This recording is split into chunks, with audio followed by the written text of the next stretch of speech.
Okay, I'm going to get started, otherwise I'll be keeping you all afternoon. Good afternoon, everyone. Thank you for joining us again for this, which I think is the 7th BSME PE webinar that we've hosted in the last 2 years. I really appreciate you giving us your time for these events, and I hope you're still finding them useful and informative and interesting. Please remember that you can go back and view any of the events that we've held over the course of the last 2 years on the BSME YouTube page. And I would really encourage you to go back and listen to some of the fantastic speakers that we've had over the course of the last 2 years. So thank you very much for joining us today. Today's webinar is based around the idea that our primary purpose as physical educators is to engage and enthuse pupils in our classes across our whole school. I fundamentally believe that the number one outcome for every PE lesson should be the opportunity for all of our pupils to achieve a sense of success and achievement. Through this success, we drive aspiration and happiness, and we encourage our pupils to desire engagement in physical activity throughout their childhood and into adulthood. And that's what we're going to explore a little bit today. Obviously, there are a vast range of different approaches to this. However, those of us that are looking into this area are seeing more and more evidence that PE departments are really realizing the importance of wider curriculum provision than that traditional sport-focused model. I'm sure there'll be many of you out there listening that will be sharing these kind of views and have actively looked at your curriculums over the course of the last 2 years with that kind of perspective. In order to discuss this, I'm delighted to be joined today by two hugely experienced PE leaders, one from our region and one from the UK. And I know both of them share the same view that PE is far more than just a sports-based programme. So Lee, Sarah, thank you so much for joining me today. Sarah is Director of Sport at Brighton College in Dubai, a school I know quite well. Formerly an associate with the Royal Ballet School, Sarah firmly believes that it is her department's duty to encourage her pupils to engage with inspiring opportunities each and every day and to be a first-class version of themselves. Sarah will tell you that before pupils even reach school, before they learn letters and numbers, before they learn to crawl, to run, to jump, to step or dance, each day physical activity is part of their lives. Before they learn maths, before they learn history and science, they play. They are creative. They use that creativity in a variety of different ways, and they develop themselves in all sorts of amazing different ways. Sarah believes that if we connect the physical with the creative through our classes and our curriculums, much like our children's imaginations, that anything is possible. So Sarah, lovely to have you with us. Thanks so much for giving us a short bit of your time today. My other guest, Lee Sullivan, is Head of PE at Upton Court Grammar School in Leeds in the UK, or in the UK, not in Leeds. I don't know where I got Leeds from then, sorry Lee. But Lee is so much more than just a Head of PE. Preparing students for life through physical education is Lee's why. And this value was the main motivation for his recently published book, Is PE in Crisis? And the concept, and his work with the concept curriculum. In his daily observations with the pupils in his care, Lee has realised that a curriculum obsessed with sporting ability was not only failing to meet the needs of his pupils, but it was actively putting them off physical education altogether. He knew PE had the power to be so much more than this. And Lee is an advocate for creating a positive and meaningful PE environment that better nurtures physical literacy and develops positive attitudes towards physical activity. Lee, thank you so much for giving us a short piece of your time today. I really appreciate it. Okay, so we're going to get cracking. This is going to be a very much a whistle-stop tour of Sarah and Lee's thoughts. And I know, Sarah, you may have to leave us a bit early, so we'll try and get as much out of you as we can as quickly as possible. I want this to be as interactive as possible, everyone. So if you have questions, if you have comments or thoughts as you go along, please do either put your hand up or jump in on the text and ask your questions or give your feedback, give your comments. That would be really useful. So thank you very much. Okay, so I'm going to start with Lee and Sarah. I have one big question to kick us all off with. How do you think meaningful PE is really contributing to the opportunities for all our pupils to achieve success in our subject? in simpler terms, I think what I'm asking you is, how are you ensuring that your curriculum provides opportunities for all of your pupils to be successful, and how are you monitoring it to be sure? So I'm going to go to Sarah first. Okay, so here, about 2 years ago, we did a full 360-degree turn on what our whole ethos was as a department, right at the beginning of COVID. So we actually did a big pupil survey on their thoughts on PE, what they particularly enjoyed, what they didn't enjoy, and the responses we got back were almost the opposite to what we were delivering. And basically we had narrowed our curriculum offering to follow your traditional sporting, your competitive sport almost, that independent model from the UK. And as a school that's currently in its 4th year of operation, we realized we're not going to have that engagement. We're not going to have that standard of sport yet. But also we need a grassroots. We need the fundamental enjoyment first before we then scaffold that. So as opposed to following that games model, we follow 12 different activities throughout the academic year. Some of which are pupil-led and contributed to, others of which we have embedded into the curriculum to follow the Dubai Sporting Leagues. So that there is a bit of give and take, because our view as a team is that we want the recreational sport where it's done for primarily enjoyment, but we also want the competitive aspects as well. And we don't want either way to be forgotten. And it's finding that balance. So they rotate through a range of activities. Dance is a part of the PE curriculum. We've got badminton, we've got ultimate frisbee, we've got those necessarily non-competitive sports at the same time as running the football, the basketball, but it is spread throughout the year. So it's not an entire term of netball for the senior girls or an entire term of football. And we've actually looked at the cohort of our pupils, and we've actually taken rugby off the curriculum completely. That was a decision made this year. We looked at the makeup of pupils, we looked at engagement, attendance at co-curricular activities, and it just wasn't working.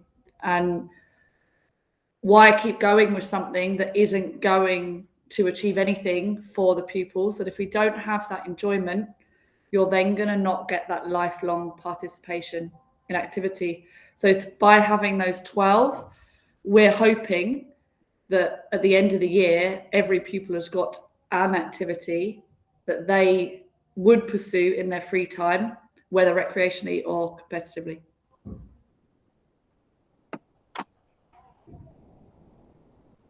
Phil, you're muted, I'm afraid.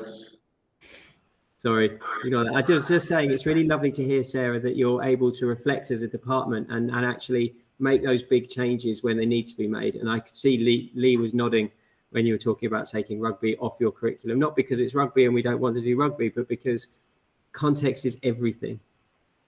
Okay, Lee, you could probably talk to me for about an hour on this, but I'm going to give you about 5 minutes. But yeah, I'll try not to. It's something I'm passionate about. It sounds like actually, good afternoon, everybody, by the way. Good afternoon, Sarah. So it sounds like actually Sarah and I have had a really similar experience. And as Sarah spoke about there about student voice and the importance of student voice. Personally, I was actually feeling really frustrated. I was observing lessons, my own lessons, including observing the students in the lessons, and I was seeing the same students thriving and the same students maybe showing nowhere near as much progress, or if any. I was seeing our extracurricular numbers were good, but I was still seeing the same students every single time. There was a large group of our students that we weren't reaching, we weren't impacting. So I actually did a little kind of learning walk just to go and speak to the students. And I just asked a simple question of, why does PE exist at Upton Court Grammar School? I just wanted to know what it was they thought PE was to them. So this idea of meaning, what did they see the value of PE was? Did they see any value in PE? And I asked that one simple question, and the responses I would get were getting was so generic And I could have probably taken the word PE out and put break time. Why does break time exist? Or why does drama exist? Why do other subjects? And I probably would have got a really similar answer. It was answers such as, it's good to get out of the classroom. It's good to do something practical. It's good to work on a bit of fitness. It's good to relieve a little bit of stress from the academic subjects. Nothing, don't get me wrong, those answers aren't wrong, but PE is so much more than that. And I know I'm preaching to the converted here, but it was clear that they didn't understand why we taught PE, why PE was on their curriculum. They didn't value PE as we did. And so we kind of did what Sarah did, in the fact that we went back to the drawing board, and I'm really sorry, that's our school bell. I did warn Phil and Sarah this might happen. It's also unusually and annoyingly long. So we went back to the drawing board and looked at our complete PE offering. It is, in terms of the totality of a student's experience within PE, you've got to look at the curriculum, you've got to look at assessment, you've got to look at pedagogy. And we looked at all of those three. And if one of those is missing or isn't created or built towards your intent, everything's got to be in line, and everything's got to be with your vision in mind and your curriculum intent in mind. And we were realizing that actually, I'm not sure ours was, we were trying to assess holistically, but we were still delivering sport-driven lessons. We were trying to get loads of students interested in PE, but while our pedagogy was still focused around this idea of performance and ability. So we weren't, our vision was one thing, but actually our delivery was something completely different. So we had to make sure that our vision and our practice, our delivery, completely aligned. And ultimately, we needed to understand what success was for us. So you talk about what pupils achieving success, but what does success mean to us? What does success mean to you? What is the reason that we are here? Now, we went back to the drawing board, much like Sarah, and we decided that success for us was preparing students for life through physical education.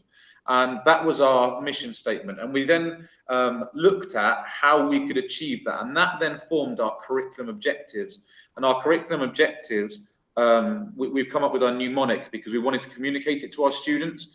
So we've come up with a mnemonic, DEEP, why PE runs deep at Upton Court Grammar School. And the D and the EEP all stand for different objectives. So develop competence and confidence in a range of activities, engage all in regular meaningful activity, educate all to the value of physical education, and prepare all students for life. So that was our intent, and we wanted to over communicate that. And that was what success looked like for us.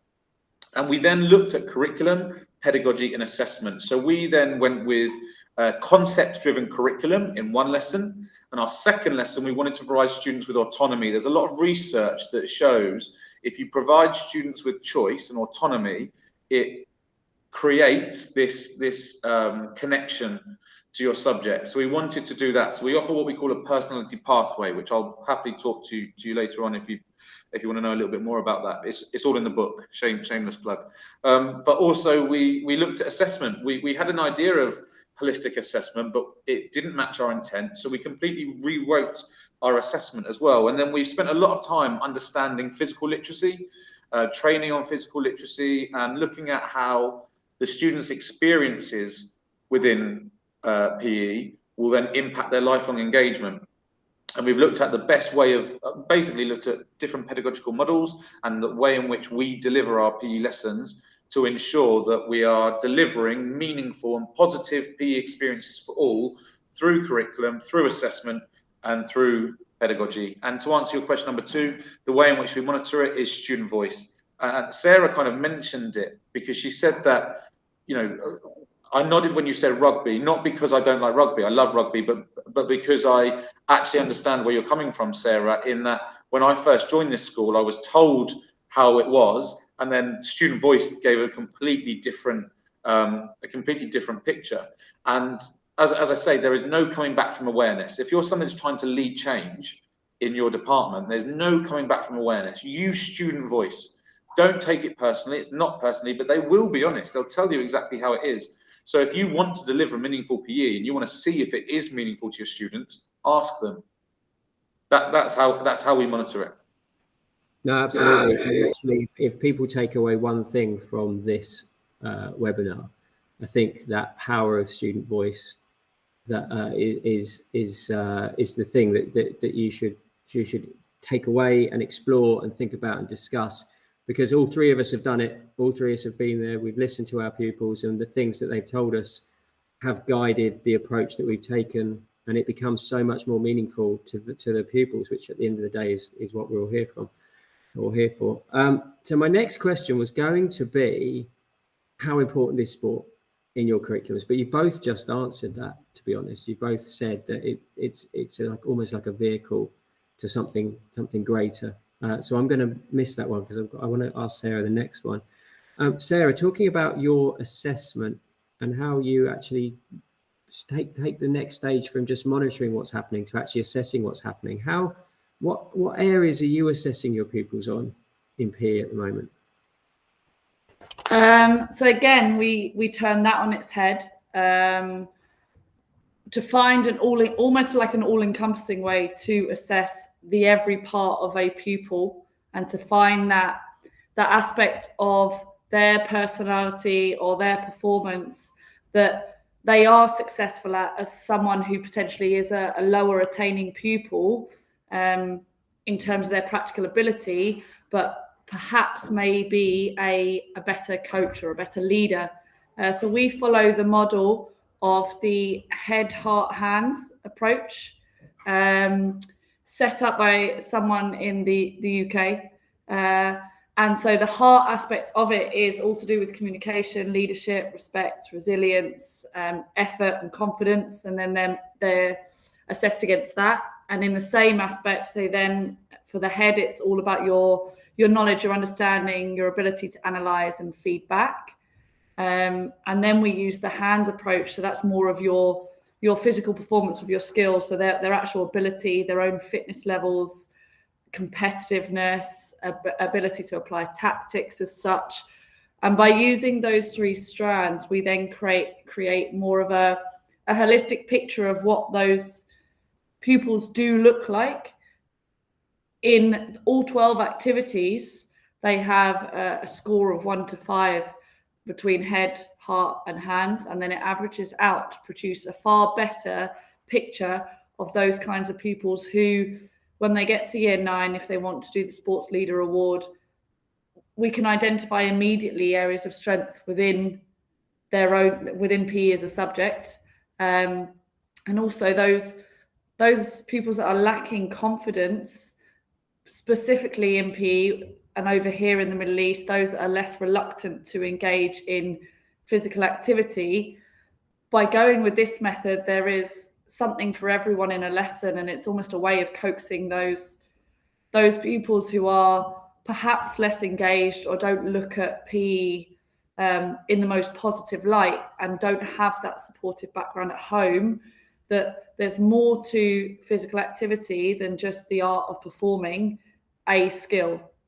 You can umpire, you can coach, you can, however it is that you can engage, it's all part of what physical education is. It isn't just, can you do a layup in basketball as an isolated skill? That's all well and good, but if you can't take that skill and utilize it elsewhere, then you've only got one piece of the puzzle. No, absolutely. I think I've heard that analogy somewhere else, Lee, haven't I? I was just about to say, it's really interesting. And for those of you that are listening to this, that are part of bigger groups of schools, this might be particularly interesting to you. So Sarah and I work for the same schools group. I'm in Al Ain, Sarah's down the road, an hour in that direction in Dubai. Same schools group, same sister school. Sarah uses head, hand, heart because that's what works for her. We use Me in PE.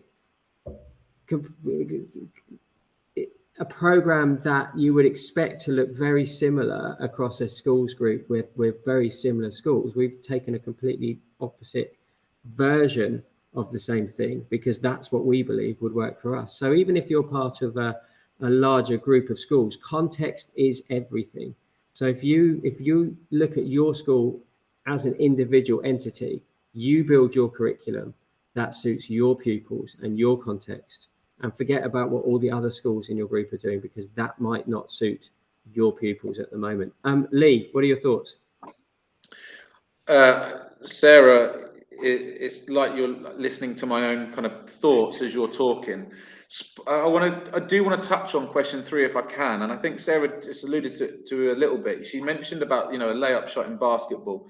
It's what we're not saying that we can't teach a layup shot in basketball. I'm certainly not saying that we can't teach a layup shot in basketball. But if we are to consider our why we do what we do, and then match that up with sport. For me, it didn't meet. So my why, as I've told you, is to prepare students for life through physical education. But if I was to use sport as just the layup shot, just techniques, just skills, just rules, just competition, then that doesn't meet my why, because that's not preparing students for life. Sarah hit the nail on the head there by saying we need to, and this is we use what we call the Julie Stern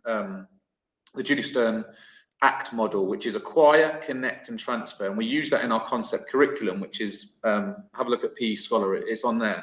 And so we start by acquiring the concept, we then connect that concept to the practical physical activity that we're doing, and then we transfer that concept to other contexts, past, present, or future. And I just think at the moment, a sport-driven curriculum, not only does it not meet my why, and potentially not yours if you know it, and I would assume it doesn't, because unless your why is to kind of win a particular local sporting tournament or to create an elite athlete, then fine, a sport-driven curriculum will do that. But if it's something bigger than that, which I hope it is, then you need to think about how can you harness the full potential of sport. So consider your why when using sport. And this kind of goes into then to the question 4.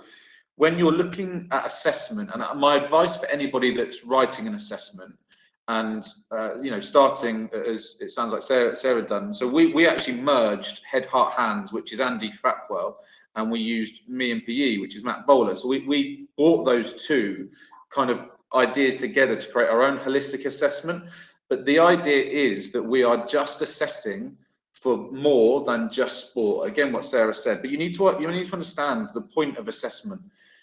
Assessment should be used by the student and by the teachers. By the teachers, we want it to understand, do the students know what we need them to know? Can they demonstrate what we need them to demonstrate? Has there been learning? Has learning occurred? And we need to then use that information to inform future teaching. So that's how we use it as teachers. And so many sport-driven models that I've seen have a 6-week block or 7-week block, and then at the very final lesson have an assessment lesson. So yes, you will be able to see if learning's occurred, but then you're not going to be able to use that to inform any future teaching, plug any misconceptions, address any gaps in learning, and then the students won't then reflect on that until the following year, if they ever do that sport again. And then for the students, they want to know, where are they now? And more importantly, what do they need to do to be able to progress their learning, to be able to move through the competencies, whether it be Head, Heart, Hands, or Me and PE. So that's really important when writing your assessment. And the next thing to understand is, what is it? What does success look like? What would you like the students to leave you being able to do? And if you can match those objectives for assessment with your intent and the kind of holistic nature that you want to deliver, then I think you're in a really good space of being able to give some really relevant and meaningful type of practical assessment. So that's what we're doing. We're using those two models to inform. We've matched it with our intent, which is the deep that I told you about, and we've also incorporated physical literacy, so knowledge and understanding, confidence and competence. We've put all that into our assessment.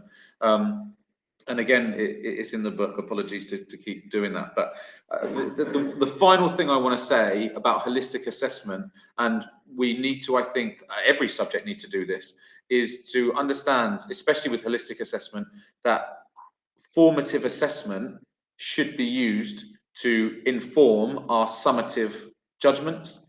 So we're not just giving the one-off grade based on a one-off observation. We're using the entire scheme of work to constantly ask questions, do some assessment for learning, do some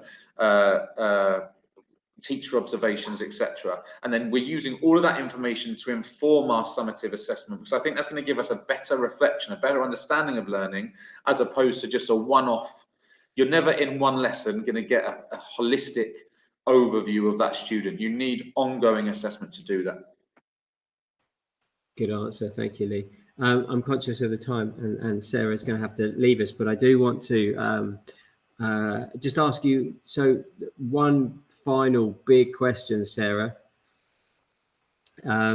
Where is PE at the moment? What are your perspectives in terms of where PE is and where are we going? Just waiting for two people to leave. Sorry.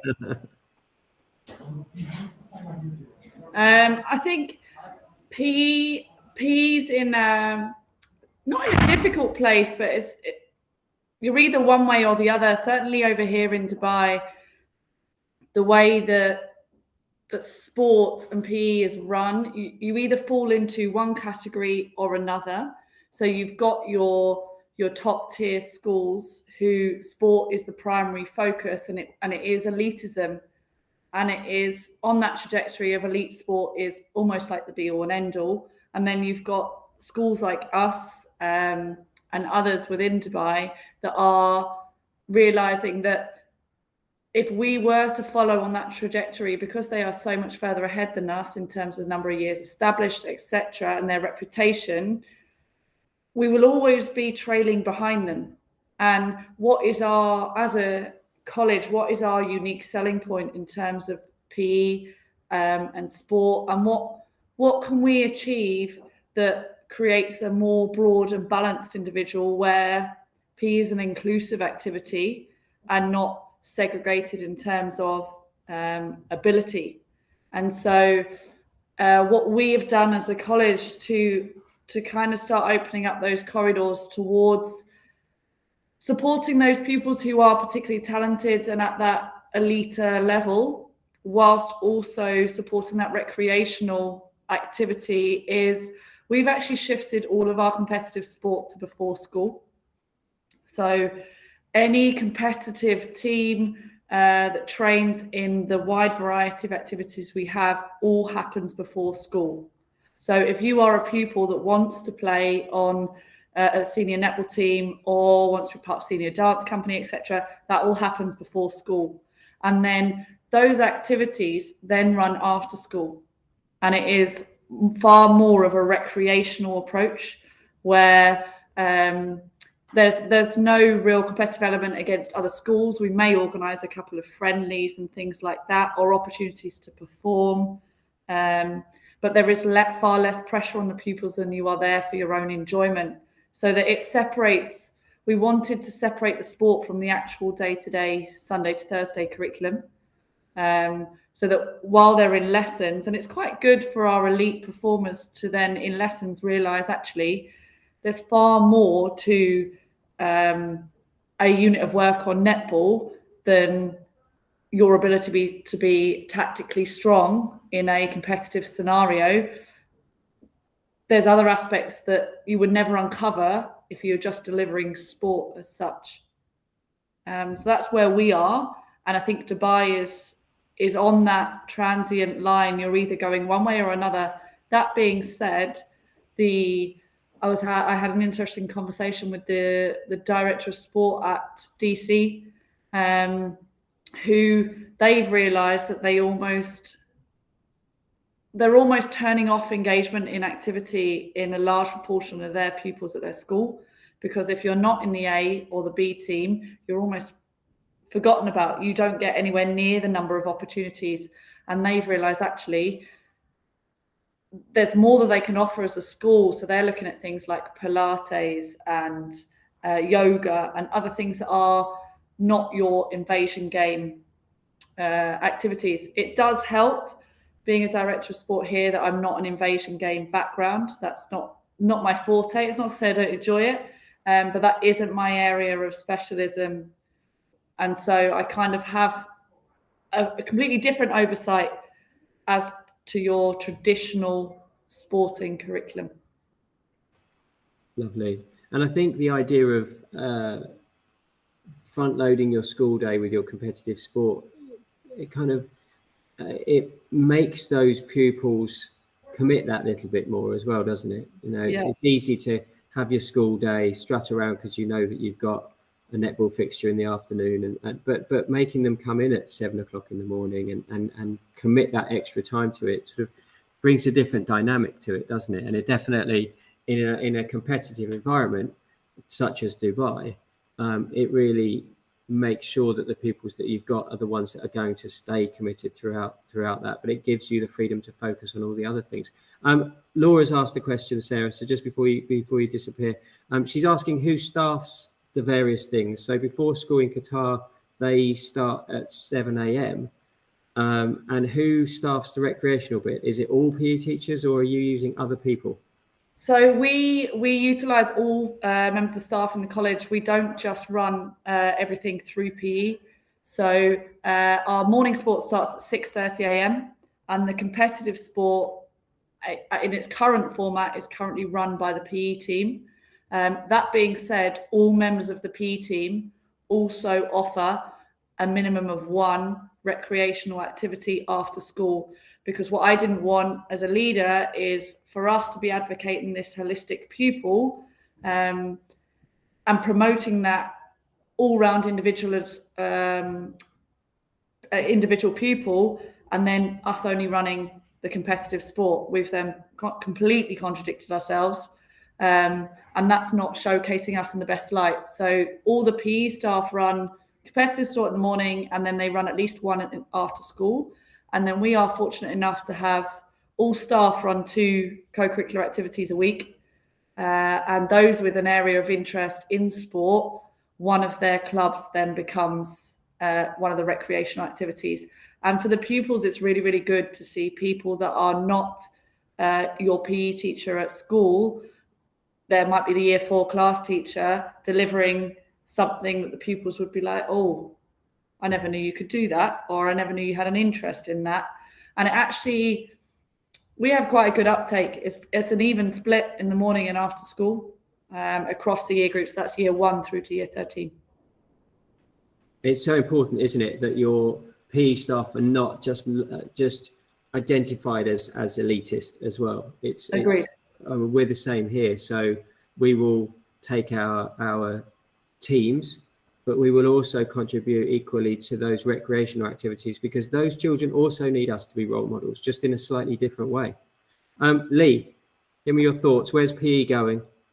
I think in terms of where we are right now, COVID was tough for a lot of people, but actually what COVID has been able to do is unite us as a sector, if you like. And for example, me, you know, in the UK now, talking to schools in the Middle East, and some of the work that international schools are doing, by the way, is really leading the way. And a lot of UK schools are taking a lot on from what the international schools are doing.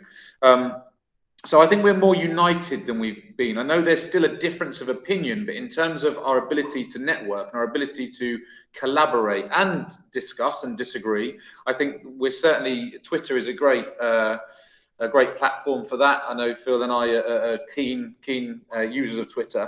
But I think one thing that is happening is, even if you are of the sport-driven mindset, or you are of the more holistic, or as I am, concept-driven mindset, there is that debate going on. And I think we're now questioning the power of PE more than we've ever done before, the power of sport for learning than we've ever done before. And I think finally we're at a place where I think we're at a really exciting time, because we're at a moment now where we are having that debate, and we are the ones that are leading the debate. We're not waiting for the people at top to tell us how to do it. We're the experts in our subject. We are now leading that way. So I think we're in a state of reflection, of discussion, of collaboration. But I think we're at the start of something new and exciting. There's a lot of research now backing us up, whether it's the fact that PE might not have been working, whether it's your own student voice, or whether it's from organisations like the Youth Sport Trust or Sport England or the World Health Organization, etc. They're giving us